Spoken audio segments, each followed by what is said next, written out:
mostrarse más empañados a la vista de nuestro presente. Y en este mismo sentido, la investigación de la historia más reciente, al menos de la modernidad en adelante, se nos presenta como una herramienta para comprender algunos elementos del pasado y fenómenos que nos son más cercanos en concepto e incluso ideológicamente, pues compartimos un mayor número de continuidades culturales, de las cuales varias se difundieron incluso entre continentes durante los procesos político y socioculturales de la modernidad, mismos que afectaron a la totalidad de los estados modernos de hoy en día. Pues bueno, vivimos en un mundo que se encuentra demarcado por los estados modernos, ¿no? Al menos en su generalidad.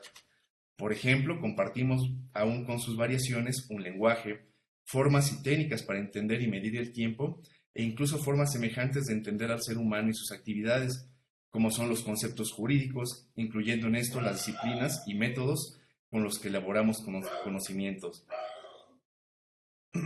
No resulta nada inesperado. Estoy citando a Jacques Attali en Historia del Tiempo. Las genealogías de todos los objetos se inscriben en las que son propias de las sociedades y de las culturas donde toman forma. Aquellos los explican y desarrollan, a la vez, en historias múltiples y ambiguas. El uso, luego el abandono de un objeto, revelan en parte el orden social del que es contemporáneo y en el que a la vez participa, y de estos entrelazamientos nace la multiplicidad de lecturas posibles de nuestro tiempo. El calendario, el reloj, huellas esenciales de la trayectoria que ha seguido cada civilización y del curso de la vida correspondiente a cada hombre. En este sentido, yo pienso que la historia es uno de estos objetos, ¿no? Que marca también el tiempo en el que se elabora, no solo el tiempo que estudia. Por otra parte, hay que señalar que el hecho de encontrarnos cultural y conceptualmente más alejados de la cotidianidad, las creencias y finalmente de las sociedades y culturas antiguas no imposibilita el estudio de las mismas. Si bien, con mayor frecuencia la labor historiográfica de este periodo se encontrará con dificultades para encontrar las fuentes históricas adecuadas y con ellas poder reelaborar y ordenar las imágenes y memorias de estos momentos del pasado de la manera más pertinente posible, para así representar a los acontecimientos históricos y a los acontecimientos históricos antiguos en textos. La historia antigua es también fuente de elaboración de un conocimiento profundo del ser humano a través del estudio de las sociedades o culturas previas a los modos modernos, pues permite el acercamiento a acontecimientos humanos diversos acaecidos en un pasado más lejano y finalmente a otredades que nos confrontan con mayor amplitud a nuestro propio ser, a nuestra imagen, a nuestras propias construcciones socioculturales en las que nos elaboramos y nos observamos. Pues, como expresara el doctor O'Gorman en La Invención de América, puse en claro, para mí por lo menos, la necesidad de considerar la historia dentro de una perspectiva ontológica, es decir, como un proceso productor de identidades históricas y no ya, según es habitual, como un proceso que da, por supuesto, como algo previo, el ser de dichas entidades. Y bueno, finalmente yo quisiera agregar que el estudio, sea de una cultura contemporánea o una cultura antigua o una cultura pues cercana en tiempo a nosotros, el estudio de cualquier cultura presente o ya pasada es un mundo y un tiempo en sí mismo a descubrir que nos ayuda a nuestra investigación y nuestras perspectivas de nosotros mismos. Pues muchas gracias. Muchas gracias, Luis Guillermo, por esta intervención. Y bueno, vamos a dar la palabra para concluir esta mesa, bueno, las intervenciones, y después damos paso a las preguntas, a los comentarios, al maestro Mauricio Antonio Barreiro Núñez, que es egresado de la maestría y actualmente alumno del doctorado en Historia de Ciencias Penales. Y nos va a presentar la era digital versus los acervos históricos. Adelante, gracias. Hola, ¿qué tal? Buenas tardes, ¿sí me escuchan bien? Perfecto, bueno, pues me uno a la celebración del 50 años de la institución y un gusto volver a ver a mis compañeros de maestría y a otros que no he conocido todavía. Les mando un abrazo. Pues sí, durante los últimos años hemos sido testigos del avance de la utilización de las tecnologías de la información y de las comunicaciones. De acuerdo con datos de la última encuesta nacional de disponibilidad y uso de tecnología de la información en los hogares, existen 84.1 millones de usuarios de Internet en México, de los cuales en su mayoría acceden a Internet a través de un dispositivo móvil, por lo general un teléfono celular, ¿no? Lo que ha llevado a las instituciones académicas a enfrentar el reto de adaptarse a este tipo de comunicaciones. También derivado de la pandemia, las instituciones públicas y privadas buscaron nuevas formas de relación con la ciudadanía, difundiendo información cada vez más a través del Internet, incluso por medio de redes sociales. Sin embargo, este tipo de práctica supone afrontar nuevas dificultades, entre ellas la gestión y conservación de la información y, en consecuencia, de los archivos electrónicos, especialmente aquellos generados a través de los archivos históricos. Por ejemplo, les voy a poner los países como Nueva Zelanda, Estados Unidos y Reino Unido son considerados países pioneros en la regulación digital, destacando los Estados Unidos, que desde 2005 a 2011 creó el sistema denominado Electronic Records Archives, ERA, de uso obligatorio para las instituciones públicas para preservar y gestionar los documentos electrónicos federales y para gestionar el ciclo de vida de los documentos en papel y en otros soportes, proporcionando un archivo digital auténtico y de soporte de flujo de trabajo para diversas transacciones entre la National Archives and Record Administration y sus clientes gubernamentales para procesar y preservar documentos electrónicos, permitiendo gestionar y conservar cualquier tipo de formato, y esto da también permitiendo el acceso al público en general a los documentos a través de la herramienta específica Online Public Access, o mejor conocido como OPA. La conservación de los archivos electrónicos es imprescindible desde que se elevó a rango constitucional el derecho de la información pública en 1977 en nuestro país. La regulación en materia de archivos debió tener un desarrollo continuo con la finalidad de que nuestro país contara con un acervo amplio, como los países que ya mencioné.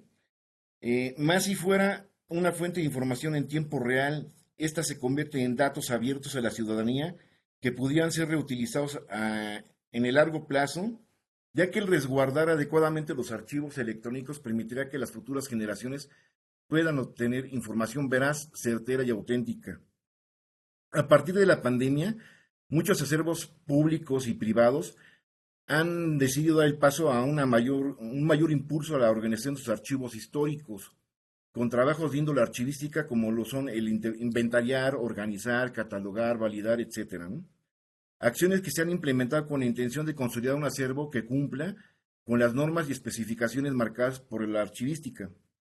En este sentido, la difusión tanto de los trabajos realizados como de los acervos ofrecidos y las posibilidades dadas por la documentación resguardada es de vital importancia, ya que la finalidad última de todos los esfuerzos realizados es poner a disposición de la academia y de la sociedad en general la documentación que conforman sus acervos.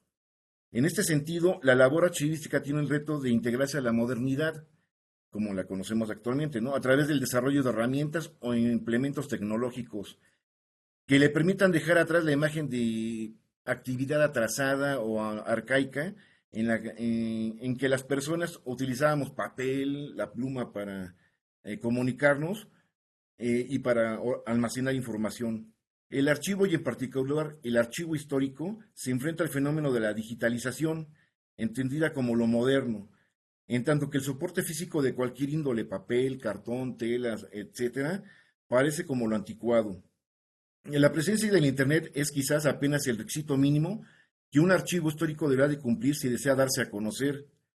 Poseer un dominio implica literalmente existir, ya que de no contar con la presencia de la red, las posibilidades de que un usuario o investigadores acudan a consultar el archivo se reducen drásticamente. Por ello, contar con un sitio web representa una necesidad básica que debe de ser cubierta.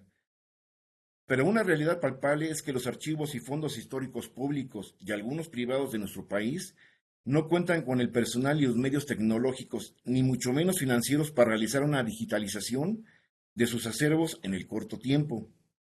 Por otra parte, entra en la polémica la postura de algunos directivos o encargados de los fondos al tomar la decisión de digitalizar estos archivos históricos, pues el realizar una digitalización de sus archivos impediría la visita de los investigadores y de la población en general a los lugares físicos, y esto tendrá una consecuencia tanto económica como de viabilidad de sus funciones, en sí su razón de existir como institución.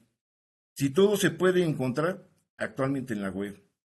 Durante la pandemia fue evidente el retraso de las consultas e investigaciones de alumnos y académicos principalmente, aunado a la dificultad siempre existente de la ubicación de los archivos y de los investigadores, por lo cual se requiere de gastar en traslados y hospedajes, ¿no? Pero con el cierre de los archivos históricos, muchas investigaciones se tuvieron que suspender, inclusive se tuvo que cambiar el tema de estudio o de investigación con la finalidad de cumplir con los requisitos de titulación.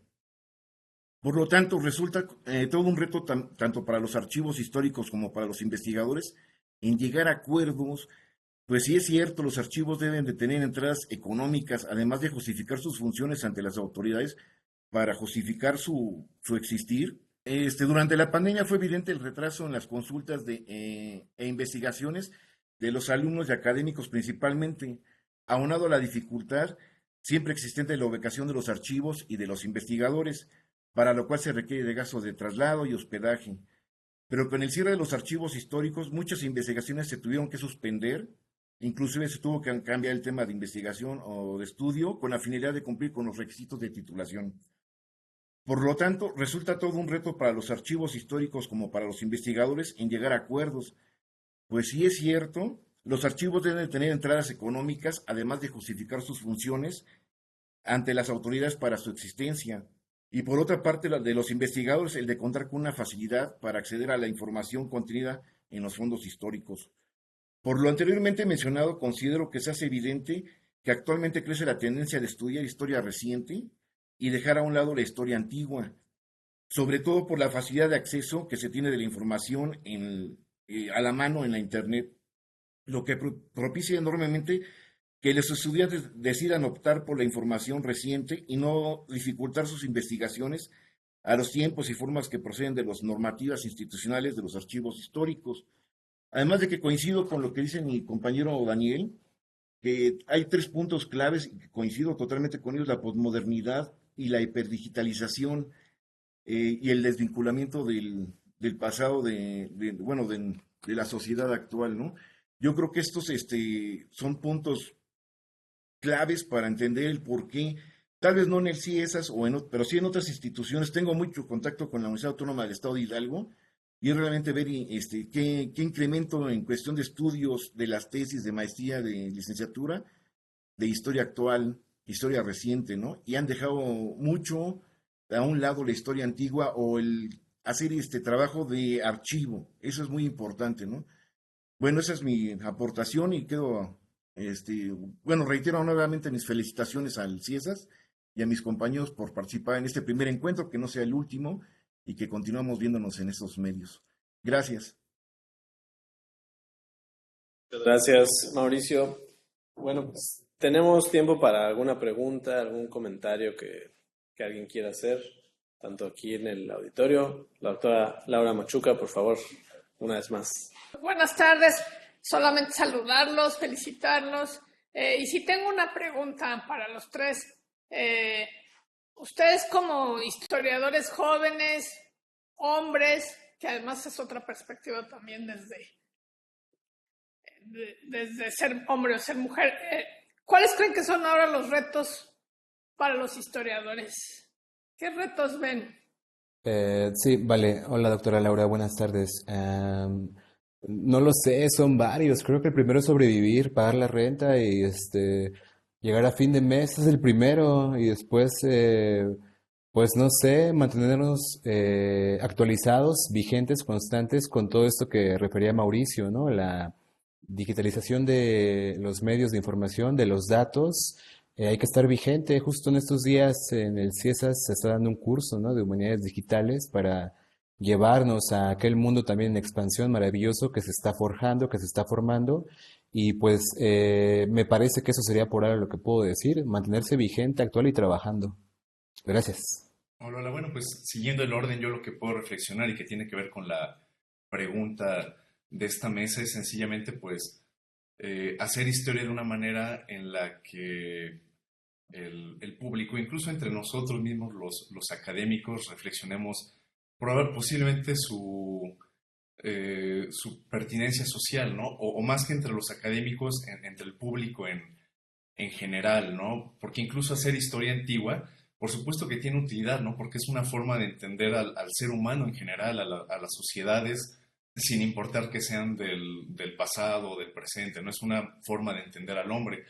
Y entonces, entendiendo eso, bueno, darle a la historia, a la disciplina de la historia, la importancia que se merece, porque yo siento que fuera de nuestro ámbito, pues muchas veces no, incluso no se entiende lo que hacemos, ¿no? Si la historia es algo que ya pasó y pues si acaso ya nada más es la rememoración o guardar ese conocimiento en textos, pero no esta elaboración de conocimientos que implica realmente comprender a un grupo humano durante determinado periodo histórico, ¿no? Y entonces, bueno, yo creo que justo estas preguntas de por qué la historia se hace más historia moderna o para qué la historia, como en la otra mesa, creo que siempre serán muy pertinentes y vale la pena hacer estos ejercicios a los cuales agradezco y felicito al CIESAS. Bueno, en mi caso coincido con mis compañeros, pero yo creo que sí, uno de los retos más importantes como historiador es adaptarse, ¿no? Adaptarse a los momentos, adaptarse a las tecnologías, es importante porque no nos podemos quedar atrás, ¿no? Y sobre todo, el sí, no rememorar la historia antigua, sino muchas veces pensamos que todo ya está escrito, que todo ya está, investigado, y muchas veces cuando nos damos un clavado a los acervos históricos, podemos encontrar muchas cosas que no han sido expuestas al público, que no han sido investigadas y que son fuentes eh, primarias de investigación para cualquier tesis de maestría, licenciatura o doctorado, ¿no? Yo creo que también esa parte de buscarle, siempre es importante en los archivos. No todo está escrito, ni en todas las regiones, ni en todo. México es tan amplio y tan grande que yo creo que si nos ponemos a revisar los archivos que en México no están todavía ni siquiera catalogados, podemos encontrar fuentes de información muy importantes para comprender tanto la sociedad como a nuestro propio México actual. Bueno, pues muchas gracias. Gracias, doctora Laura, por la pregunta. No sé si alguien más tiene alguna comentario. Bueno, pues igual, tal vez con lo que las respuestas que, más bien las intervenciones que ustedes hicieron, podríamos tal vez corregir o modificar un poco la pregunta, ¿no? La pregunta guía de esta mesa. Porque, bueno, la pregunta es por qué actualmente la tendencia es estudiar historia reciente y dejar de lado la historia antigua. Sobre todo me quedo con lo que presentó Daniel, ¿no? La historia reciente, también apenas está, no sé si se puede llamar tendencia, por lo menos en lo que nos presentó hoy, ¿no? Obviamente sí hay un interés muy grande, muy creciente en la historia reciente. Pero entonces más bien, pues sí se está dejando de lado realmente la historia antigua, ¿o no? Ustedes más o menos tienen algunas respuestas que sí, pero no convencidos, ¿no? Porque pues obviamente hay muchos estudios y mucha gente que se dedica completamente al estudio de la historia antigua, ¿no? Entonces, a mí lo que me gustaría preguntar, o lo que me gustaría hacer es plantearles la pregunta de la mesa anterior, pero pensando desde la historia antigua, ¿no? O sea, en los ejemplos anteriores, en la mesa anterior nos hablaron de estos ejemplos de historia, pues sí, del siglo XIX, siglo XX, también algo de historia colonial y cómo puede ser esta historia aplicada. Pero ustedes, ¿cómo ven la historia antigua? ¿Cómo se puede aplicar o cómo se puede ver este México antiguo o esta historia también clásica de lo que hablaba Luis Guillermo en la historia aplicada? No sé si me voy a entender y si quieren contestar a alguno de ustedes o todos. ¿Cómo ven? No sé, Daniel, si tienes algo que compartirnos. Sí, claro, sí, te agradezco. La pregunta es súper pertinente y también ya algo mencionaba tanto Mauricio como Luis Guillermo. Es complicada, yo estuve tentado en la mañana a ponerle a mi diapositiva utilidad de la historia antigua, pero en cuanto me di cuenta del preguntón dije, no, creo que de esto no debo hablar porque no tengo una respuesta. Y pues no sé, es compleja la pregunta, pero es interesante, porque si nos ponemos a pensar en lo que comemos, pues casi todos los días, seguimos comiendo maíz, seguimos siendo un pueblo, un país de maíz, ¿no? Entonces, esa historia antigua, ese alimento, ese superalimento que fue domesticado en esos territorios hace más de 5.000 años, pues sigue estando presente, ¿no? Y define muchos de nuestros patrones a la hora de elegir qué va a comer uno o qué va a cocinar el día de hoy o mañana.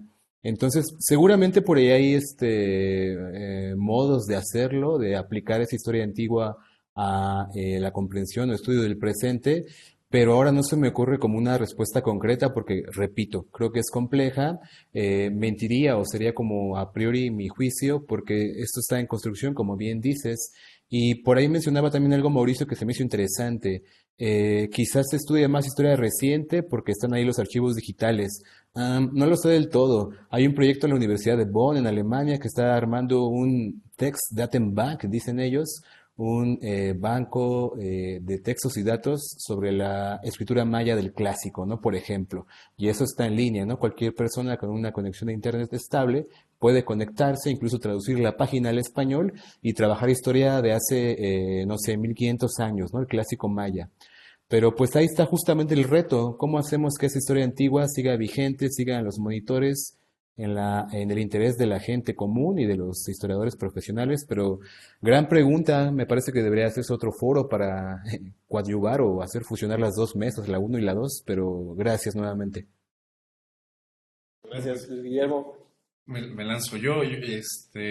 Lo que dijo Daniel creo que es muy interesante, ¿no? Justamente es en parte lo que yo reflexionaba sobre la historia antigua, ¿no? Muchas veces el conocimiento que podemos obtener de la historia antigua o sí, a partir de una investigación bien, tiene más que ver con nuestras formas cotidianas, ¿no? Muchas veces la historia presente son los cambios políticos, que si tal partido, un movimiento más concreto. Cuando uno se va a la historia antigua, a veces como ver hechos muy concretos de tal grupo de personas, etcétera, a veces si no están bien las fuentes se desdibuja un poco, ¿no? Parece que cae un poco en el mito, pero en cambio elementos como estudio de que el uso, las continuidades culturales en un alimento como el maíz, creo que ese es el tipo de estudios en el que nos enriquece una investigación sobre la historia antigua. Y finalmente, pues es muy interesante lo que dice Daniel, porque es cierto, ¿no? ¿Qué vamos a preparar hoy? ¿Cómo nos organizamos para preparar de comer? Pues es una continuidad cultural que viene desde una historia antigua, ¿no? Y en ese sentido es lo que nos hace, pues es lo que la hace realmente interesante, ¿no? A lo mejor no el dato preciso de tal grupo hizo esto, sino todas estas continuidades culturales que enriquecen mucho a la disciplina y nos ayudan a entendernos a nosotros y al ser humano en general. Bueno, yo de igual forma, ¿no? Yo creo que la historia aplicada, como lo he estado viendo en el CIDE o en la Universidad de Costa Rica, que se enfocan al conocimiento histórico y la política medioambiental en el desarrollo sustentable, yo creo que es importante el que esta historia antigua también se aplique, porque por ejemplo tenemos el caso de Monterrey, ¿no? Que tiene unas sequías tremendas y no hemos aprendido a cómo conservar, cómo lo hacían los antiguos, cómo manejaban el agua, las sequías en la península de Yucatán. Seguimos sin tener esa parte de aplicar esta parte histórica a nuestro presente y a nuestra tecnología actual, ¿no? Y eso yo creo que si bien, como lo hacía en la mesa uno, si los historiadores intervenimos un poco más en las políticas de gobierno, en la implementación de tecnologías actuales, podríamos dar solución a muchos de los problemas que nos enfrentamos y que desde tiempos inmemorables se han presentado, ¿no? Es como cambiar la mentalidad de gobierno, la mentalidad de las empresas privadas, y aplicarlas al México actual. Bueno, pues muchas gracias por sus respuestas, sus participaciones. Creo que no tenemos ninguna otra pregunta, ninguna observación, entonces vamos a dar por concluida esta mesa con un fuerte aplauso para todos los participantes.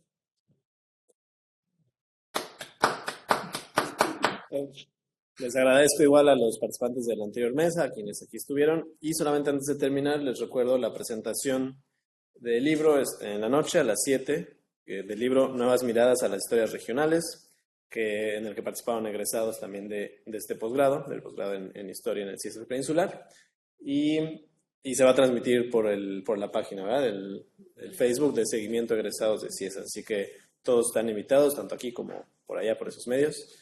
Y de nuevo, muchas gracias. Y con esto damos por concluida esta mesa. Gracias. Salud. Bueno, decidí estudiar el posgrado en el CIESAS porque estaban más apegados a mis líneas de investigación. Tienen la línea de investigación del agua y había trabajos que estaban más cercanos a los temas ambientales.